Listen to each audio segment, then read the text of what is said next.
Have you ever felt that something's amiss in our world? That a hidden force is at play behind the scenes? In a time when trust in our political leaders is at an all-time low, our intuition is telling us there is something wrong in our reality.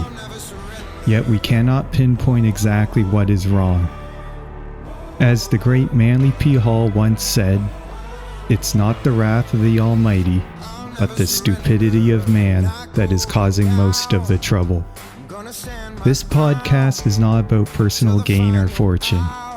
I'm here because I recognize that in the crisis of overwhelming ignorance and deception in which we live, I have a moral obligation to communicate what I know to be taking place in our world, in order for something to be done about it. Welcome to the Free Your Mind Canada podcast, where we dive into deep state politics, philosophy, the occult, spirituality, and above all else, natural law. This podcast is all about human freedom, and I'm your host, Adrian Cleveland, inviting you to join me on this enlightening journey. I'll never surrender. I'll never surrender.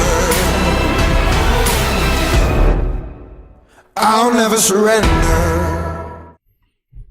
Okay, welcome to episode 10, and this one's going to be on the education system. This is part of the mind control series that I've been doing in the last few episodes on how people's minds are shaped and molded by the rulers of the world. So our education system has an ostensible purpose versus a true purpose. So once again, what do I mean by ostensible? Ostensible means represented or appearing as such. It's not actually being what appearance indicates, suggesting an appearance to unaided senses, not borne out by rigorous examination or greater knowledge, based on deceptive resemblance or faulty information, or influenced by emotions that present a clear view. It is illusory. So what is the ostensible purpose of our education system? It is to supposedly teach the young the necessary information and life skills required for successful living, and provide the tool set for critical thinking and informed decision making. Now let's look at how this system actually functions. I'm wondering how you see the role of our educational system, what it's doing right now, what forces are driving it, and what constraints are on it, and how should it operate? Mm-hmm. Well, I quoted the Trilateral Commission view of the educational system, namely it's a system of indoctrination of the young. And I think that's correct. It's a system of indoctrination of the young. That was the way the liberal elites regard it, and they're more or less accurate. So the educational system is supposed to train people to be obedient, conformist, not think too much, do what you're told, stay passive, don't cause any crises of democracy, don't raise any questions, and so on. That's basically what the system is about. Even the fact that the system has a lot of stupidity in it, I think, has a function. You know, it means that people are filtered out for obedience. If you can guarantee lots of stupidity in the educational system, you know, like stupid assignments and things like that, you know that the only people who make it through are people like me and like most of you, I guess, who are willing to do it no matter how stupid it is, because we want to go to the next step, you know. So you may know that this assignment is idiotic and the guy up there couldn't think his way out of a paper bag, but you'll do it anyway because that's the way you get to the next class, and you want to make it, and so on and so forth. Well, there are people who don't do that, you know. There are people who say, I'm not going to do it, it's too ridiculous, you know. Those people are called behavioral problems, or something like that. They end up in the principal's office or in the streets or selling drugs or whatever. And all of this is a technique for selection for obedience. And I don't know how to prove this, but I have a feeling that when you go to the elite universities, you find more obedience and conformity, probably because you're getting the students who were better able to do it. Well, all of that is functional. That's the way it works. And it works right through graduate school. I mean, by the time you get to graduate school, it's already a little more varied because some real contradictions develop in the system. The problem is that you can't have progress this way. Now, especially in the sciences and engineering, that's a problem because the corporations need science and engineering. If you don't have innovation, you're really in trouble. So they have to encourage creativity and independence because you can't get anywhere if you just copy what somebody told you. You have to be challenging things all the time, challenging everything, and thinking new thoughts and so on. And there you got a real contradiction. It's hard to train people to be creative and challenging and so on, and yet to ensure that somewhere else in their lives they're conformist and obedient and never think. So you have problems. That's a serious problem in Japan, incidentally. We think of Japan as this tremendous superpower, but that's very misleading. Japan, for example, is very poor in science, for example, and they're aware of it. And part of the reason is it's part of the same thing that makes them good workers, obedient workers. It's a very obedient society, very deferential and conformist society. And one effect of that is that there are real constraints against independent, free thinking, and you see it in the sciences very clearly. But it's a problem here too. So there are those contradictions, and when you get to graduate school, they're beginning to show up. They show up much less in the ideological subjects, because there it doesn't matter so much if people have, profits aren't made by historians having original ideas about the French Revolution, so they can have conventional ideas. And that means that the pressure to try to support innovation and freedom is much less, and the pressures for conformity, on the other hand, are much greater, because in the ideological subjects it begins to be dangerous if people think the wrong thoughts. It's not so dangerous if they have new ideas about physics. But nevertheless, you begin to get a little flux in the system by the time you get to graduate school. And even at lower levels you find it. I mean, there are teachers who do stimulate thought, and sometimes they get away with it. And all the way through, if people are learning things, you just can't control, you can't make them just regurgitate what they heard. Now, there's a lot of pressure to turn the schools into the Marine Corps, and there's a lot of support for it. For example, there's this bestseller last couple of years by Alan Bloom. That was all over the supermarkets, Closing of the American Mind, which huge bestseller, supermarket racks, which is where I read it, and things like that. Well, you take a look at what he's saying, and there was plenty, a lot of enthusiastic accolades for it and so on. He was saying that a couple of us smart guys will decide what the great thoughts are, and every student will memorize them, and that's education. Okay. Well, that's a way to turn people into pure automata. I mean, even if they happen to pick the great thoughts, there is no way less likely to get anybody to think about those thoughts than to make that the curriculum. That finishes them off, and I think that's the purpose, really. I mean, the purpose is just to impose authority, Here's the great thoughts. All this other stuff is rubbish. Just learn those and you're okay. I'll pick them, you memorize them. That's basically the line. Now, of course, that's the opposite of education. I mean, that's the way you study Talmud or something like that. But it's very popular, and I think it reflects the same concern over the crisis of democracy. In fact, Bloom himself was extremely, the incident that really got to him was a case in Cornell where he was a professor, where some black students took over one of the buildings. And he said that's just like the Nazis, it's back to the Nazis. He has a whole business about the Nazis and so on and so forth. Well, you take a look at what happened in that. He doesn't tell you what he thought and he says the faculty capitulated, just like Heidegger capitulated to the Nazis and so on. What actually happened, if you look back, is that there were real grievances. Undoubtedly, the students shouldn't have done what they did and go into the building with guns and so on, but it was settled very amicably. It was settled amicably. Nobody was killed. The grievances were to some extent dealt with, and the net result was better than it was before. Well, he didn't tell you what he thought they should have done. but it's sort of implicit. I mean, I guess they should have bombed the place or something like that. But that's what really set them off. And in general, what set many people off was the 60s are now described in the literature as if it was a time when students were running around burning libraries and destroying the foundations of civilization and so on. What was actually going on is they were asking questions. They were raising questions. They were looking into things that people hadn't looked into before. They were not just obedient. And from the point of view of a lot of the faculty, that's equivalent to burning the buildings.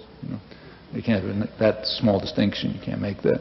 There's pressure to turn the schools back to the days when you didn't have to worry about those things, like disobedient students asking questions about things that you didn't tell them to think about and so on.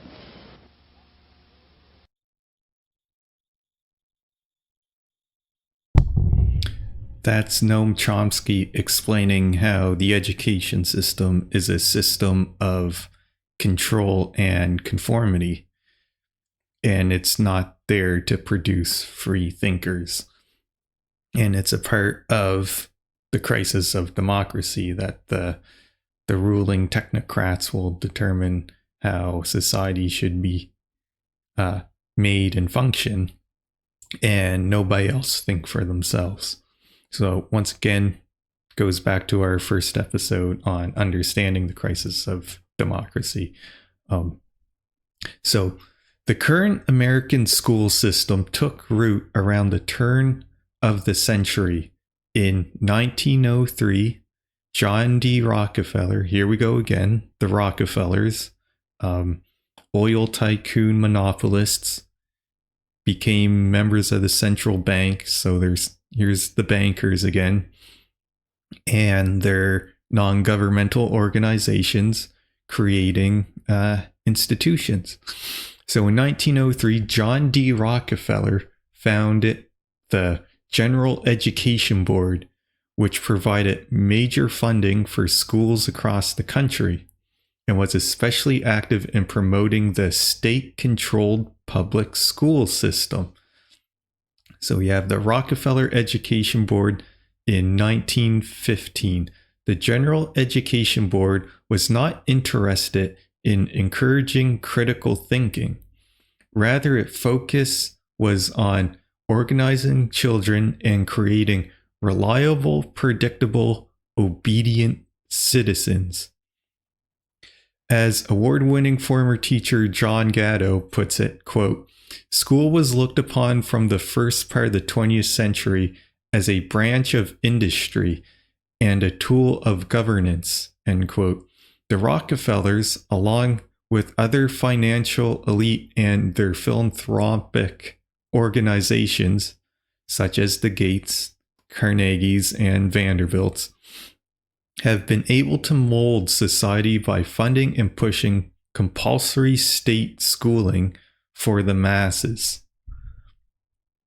So let's go over the history of our modern schooling system as put out by the Rockefellers. So pre-1840, literacy rates were high.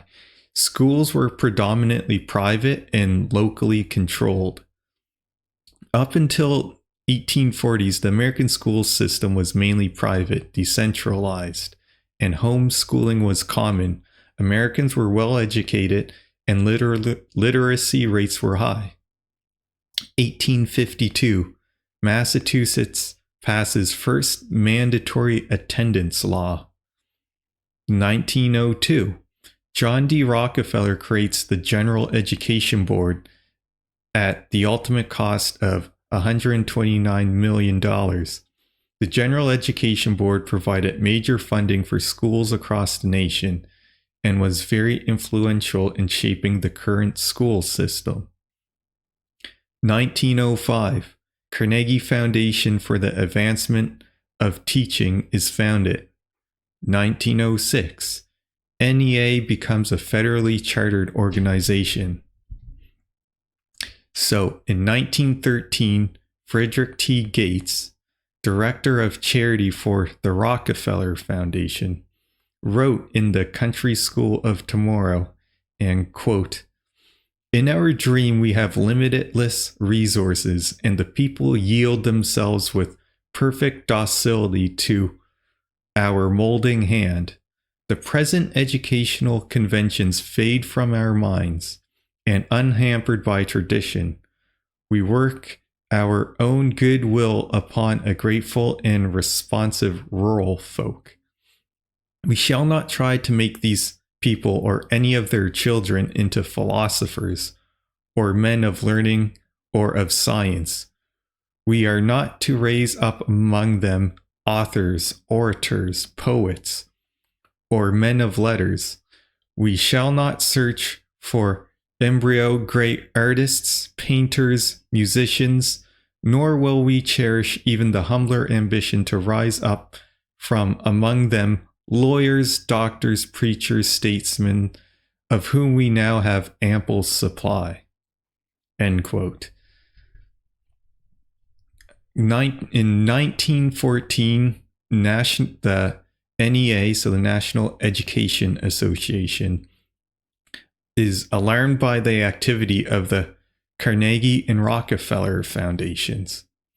At an annual meeting in St. Paul, Minnesota, a resolution was passed by the National Schools section of the NEA. An excerpt stated, quote, "We view with alarm the activity of the Carnegie and Rockefeller Foundations, agencies not in any way responsible to the people, in their efforts to control the policies of our state educational institutions, to fashion after their concept and to standardize our courses of study, and to surround the institutions with conditions which menace true academic freedom and defeat the primary purpose of democracy as heretofore preserved and violate in our common schools, normal schools, and universities." End quote.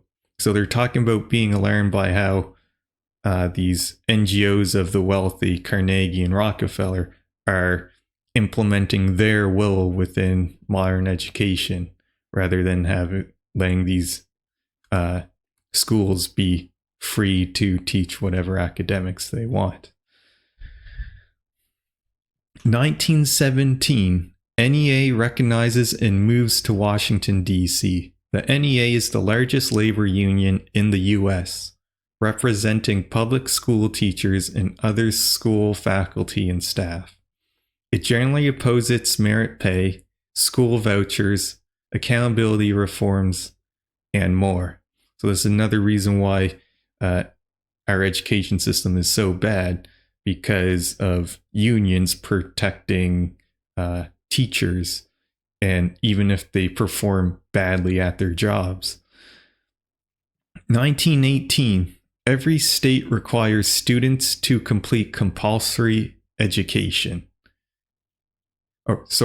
Every state requires students to complete elementary school. So here we're starting to require the state to be involved in education, and the state take over education and teaching the young.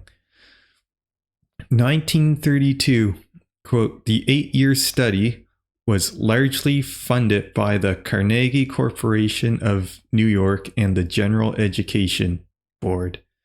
This laid the groundwork for education reform and the schooling system we have today." 1946, Rockefeller Foundation grants the General Education Board $7.5 billion, and that's $7.5 billion in 1946. So we're talking a lot of money here. So in 1953, the Reese Committee of the U.S. House of Representatives reveals agenda of Carnegie Endowment and Rockefeller Foundation on education. Quote, "It seems incredible that the trustees of typically American fortune-created foundations should have permitted them to be used to finance ideas and practices incompatible with the fundamental concepts of our Constitution, yet there seems to be evidence that this may have occurred, End quote from Norman Dodd, Director of Research, Special Committee to Investigate Tax-Exempt Foundations. So they're questioning, how can these wealthy financiers create these NGOs and influence what is of the public good? That goes against our fundamental principles under the U.S. Constitution. So that's what the Reese Committee was questioning. 1968, Edith Roosevelt's article, The Foundation Machine, indicts Carnegie-funded textbooks. Carnegie-funded programmed textbooks were distributed to culturally deprived areas. Edith Roosevelt stated that these young children are being indoctrinated with a pattern of antisocial ideas that will completely and violently alienate them from the mainstream of American middle class values. End quote. So these wealthy financiers are also controlling the textbooks that are being used to educate the young. 1979, the U.S. Department of Education was created. 1986, Carnegie Teaching Panel charts new teacher framework and provides $900,000 in grants for reforms. And more present day, 2003, 14% of American adults are illiterate. The National Assessment of Adult Literacy administered tests which revealed 14% of U.S. citizens would have extreme difficulty with reading and writing comprehension. In 2003, some 30 million American adults had below basic prose literacy, 27 million had below basic document literacy, and 46 million had below basic qualitative literacy. So prior to 1918, when we did not have a state-run education system, people were well-read, well-educated, and then the wealthy financiers of the world, through their NGOs, created a state-run education system, which is far worse than education before the state got involved. Let's get into the actual model of education that's being used, which is called the Prussian model of education. The American education system can be traced back to something called the Prussian Empire. The Prussian Empire is the empire that made up modern-day Germany, and these Prussians were geniuses at controlling the masses. See, in the late 1700s, Prussia invaded Poland, and they won. Prussia now occupied Poland, but the Prussians now faced a new problem. Sure, they controlled Poland, but how were they going to get the Polish people to accept their new German rulers? They were the colonizers, the enemy, and yet somehow they needed to get the entire population to throw away their Polish identity and to accept imperial German nationalism. But the Prussians weren't stupid. They knew they had no chance in changing the minds of the adults. The adults were proud Polish people. They were set in their ways. There's no hope in converting them. But the children? The Polish children were much more moldable. And if they could attack the children, they could decimate Polish culture in just one generation. So, Prussia created a new 8-year education system, where for 8 years kids would go to school and learn things like reading and writing, but they would also learn how to listen to orders. They would learn how to do as they're told, to respect the authority of their Prussian leaders. And this new Prussian education system worked. One Prussian philosopher brilliantly described their education model by writing, "Education should be aimed at destroying free will, so that after pupils are thus schooled, they will be incapable throughout the rest of their lives of thinking or acting otherwise than as their schoolmasters would have wished. When the technique has been perfected, every government that has been in charge of education for more than one generation will be able to control its subjects securely, without the need of armies or policemen. It was as poetic as it was true. Basically, if you want a submissive population that you can rule over, you have to destroy their free will. You have to condition them not to think. Thinking is the enemy, and you have to start this conditioning when they're as young as possible. So, every Polish and Prussian child was required to attend school for 8 years. 8 years where day in and day out, these kids were force-fed so much Prussian patriotism that by the time they left school, obedience to the Prussian monarchy was the only reality they knew. The Prussian system was so effective that it caught the eye of one person, an influential American politician by the name of Horace Mann. And Horace Mann planned on exporting this Prussian model to the good old US of A.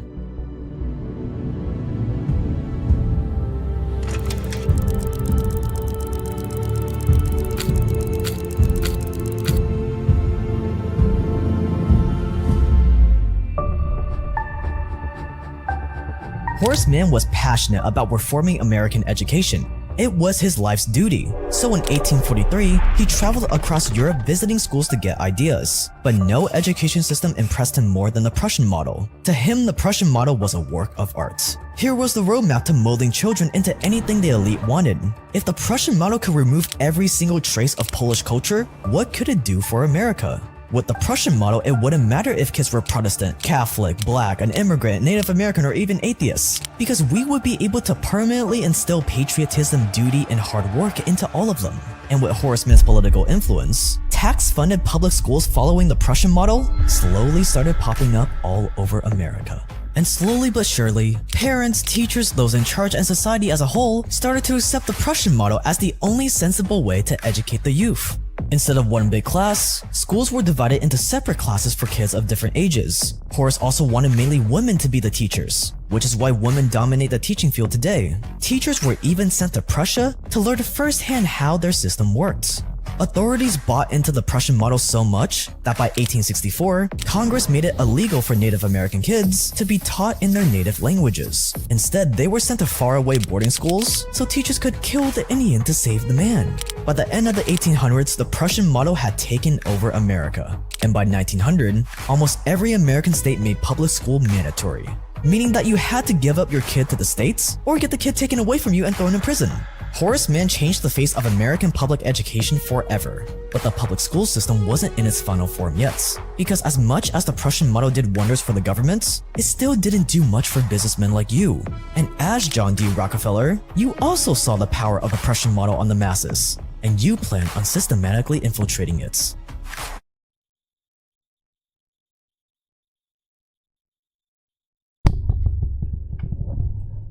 So that is the Prussian model of education and how it was brought to America and here in Canada as well, because the Rockefellers were infiltrating up here as well. So the Rockefellers and the Carnegies of the world, they were trying to create an education system that was about control and conformity. So they went out and researched different models of education, and they found this one and were like, hey, we're implementing that. So here's a quote from a book, Great War. In setting forth the facts, that has been little attempt to draw any conclusions. We believe, however, that a careful study of the Prussian school system will convince any unbiased reader that the Prussian citizen cannot be free to do and act for himself, that the Prussian is to a large measure enslaved through the medium of his school, that his learning, instead of making him his own master, forges the chain by which he is held in servitude, that the whole scheme of Prussian elementary education is shaped with the express purpose of making 95 out of every 100 citizens subservient to the ruling house and to the state.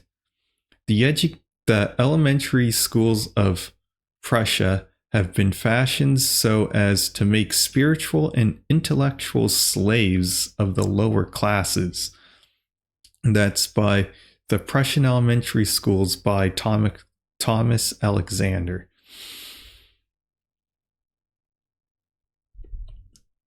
Let's get into how outcome-based education is used by a tyrannical regime called the Nazis. And so this is an article I found online on the internet called The Nazi Model of Outcome-Based Education. I forget where I found it, but the author of this article source quotations from a 1983 book called Nazism, A History in Documents and Eyewitness Accounts.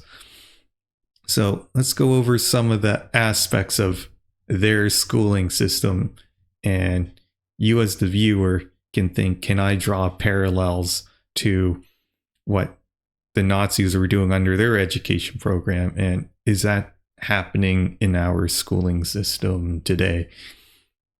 So, transform the world by changing the children. Change the children first. The Nazi leadership appreciated the difficulty of indoctrinating the older generation. They were all the more determined to mold the new generation along Nazi lines. As the leader of the Nazis' teacher league put it, those who have the youth on their side control the future. And they want to create a world classes and create a new type of student. Next aspect of it was teach politically correct beliefs and values. Condition students for the new social and economic order. German youth must no longer be confronted with the choice of whether it wishes to grow up in a spirit of materialism or idealism, of racism or internationalism, of religious or godliness, but it must be consciously shaped according to principles which are recognized as correct, according to the principles of the ideology of National Socialism. And the Nazis looked to establish an outcome-based education system. So restructure schools and nationalize tests and standards. The regime endeavored to assert its control over the education system through reorganization and centralization. Next aspect, implement mastery learning. Condition students to become social servants, not individuals, but tell the public the opposite. The principal task of the school is the education of youth in the service of the state in the National Socialist spirit. This made clear the Nazis' determination to shift the focus of education away from the needs of the individual and the development of his potential as a human being to the requirements of the community of nation and state, of which the individual was a member and to which he must subordinate himself. Politically correct standards for right and wrong. Munich professors were warned, from now on it is not up to you to decide whether or not something is true, but whether it is in the interest of the National Socialist Revolution. Forget facts. Teach right attitudes or character through feel-good experience. An important aspect of Nazi education was the cult of experience as being more crucial to the development of the individual than the academic process of learning with its stress on knowledge. So Next aspect, infuse values through real life learning. Create new beliefs and values through multicultural and global education. New courses were introduced in such fields as racial studies, eugenics, and defense studies, and there was a new emphasis on prehistory. Law and political science courses were adapted to fit in with the changes introduced by the regime.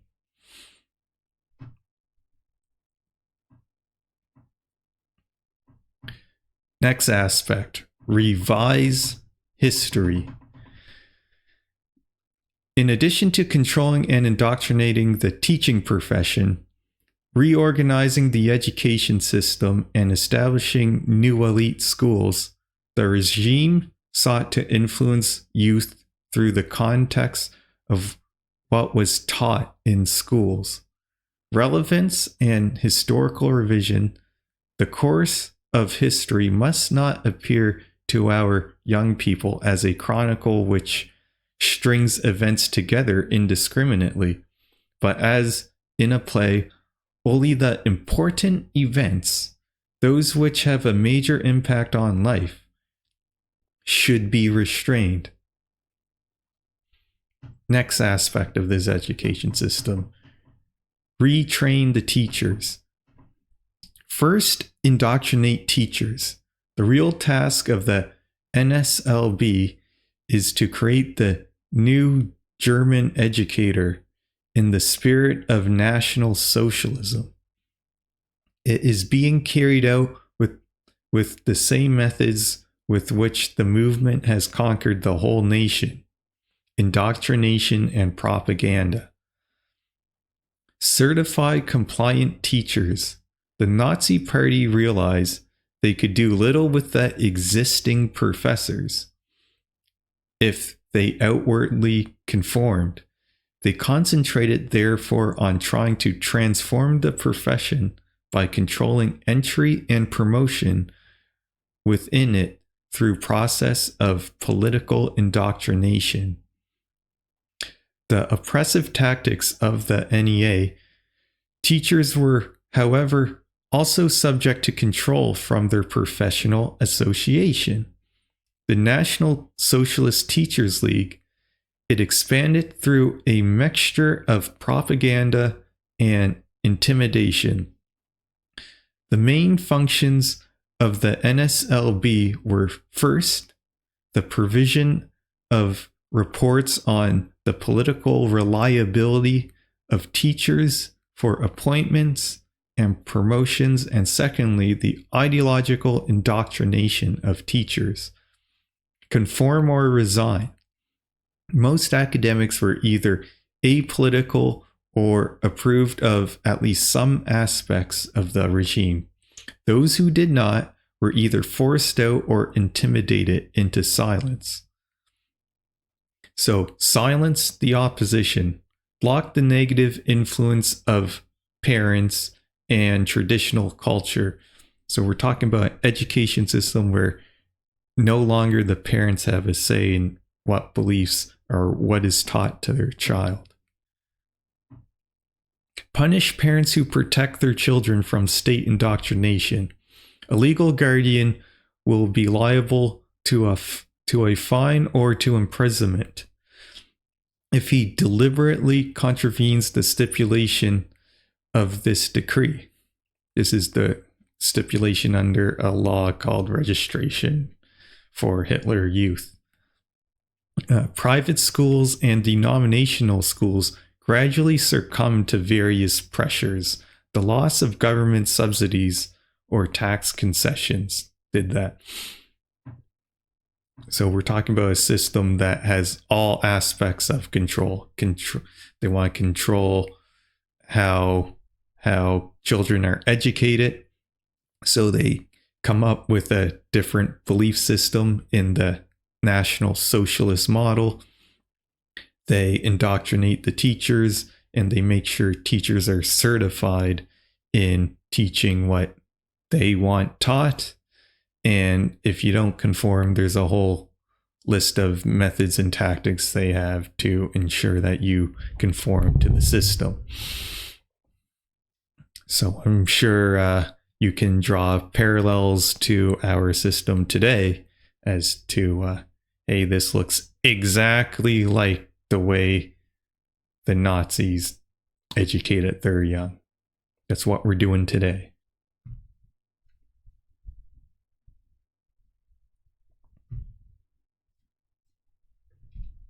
So let's go over what the true purpose of education is. The true purpose of education is to create control and conformity to authority figures, indoctrinate the young into the worldview of the state so they are easy to control, destroy critical thinking and independent thought, present a skewed depiction of both past history and current affairs, politically brainwash the young and impressionable, and to create obedient workers. That's what our education system does. We don't need no education.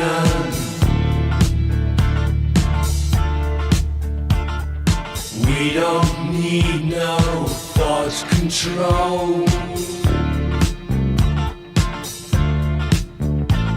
No dark sarcasm in the classroom. Teacher, leave them kids alone.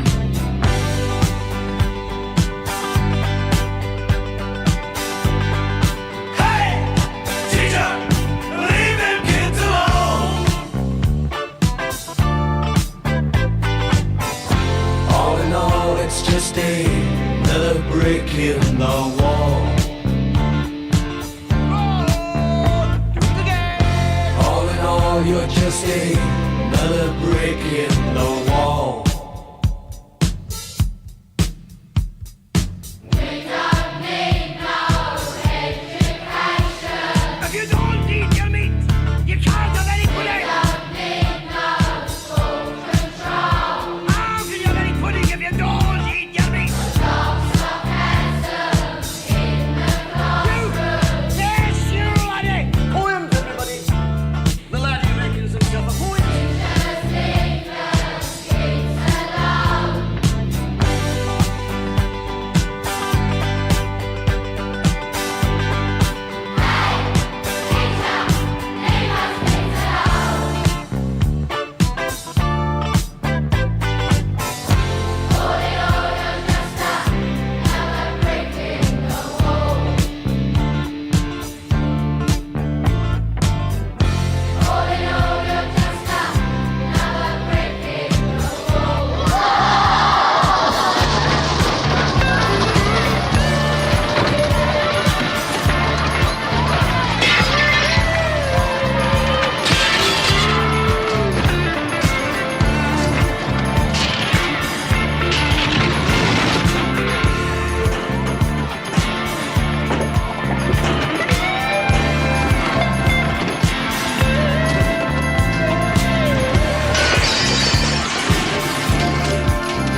Again, an acre is the area of a rectangle whose length is 1 furlong and whose width